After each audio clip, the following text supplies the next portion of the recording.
युवा अवस्था भी हमारे जीवन का कितना सुंदर काल होता है ना। बाहू में बल, मन में कुछ बड़ा कर जाने की चाह, आंखों में भविष्य के सुंदर और कोमल सपने। और इसी अवस्था में मनुष्य के भीतर पनपता है प्रेम। किसी को देखकर उस पर मन मोहित हो जाता है और फिर मनुष्य अपना सब कुछ उस पर न्यौछावर कर देना चाहता है। फिर प्रेम की परिणति होती है विवाह में। क्यों?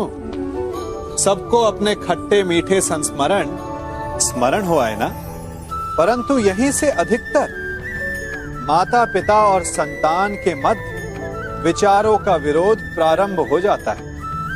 संतान को लगता है कि उसका चुना जीवन साथी ही उसके लिए उपयुक्त है और माता पिता को लगता है कि संतान अनजाने में भूल कर रही है।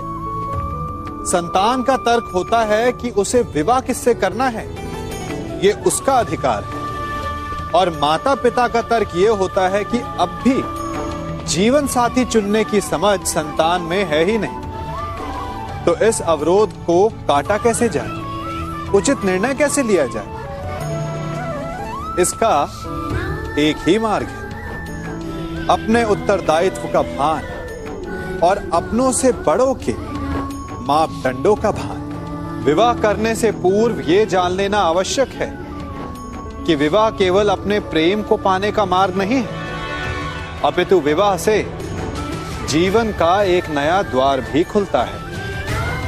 और हर नए जीवन के साथ नए उत्तरदायित्व भी होते हैं। और यदि इन उत्तरदायित्वों को समझकर निर्णय लिया जाए तो विश्वास कीजिए, आपका दाम्पत्य जीवन आनंद से भरा रहेगा और आपको कभी यह पछतावा नहीं होगा कि आपने कोई अनुचित निर्णय लिया।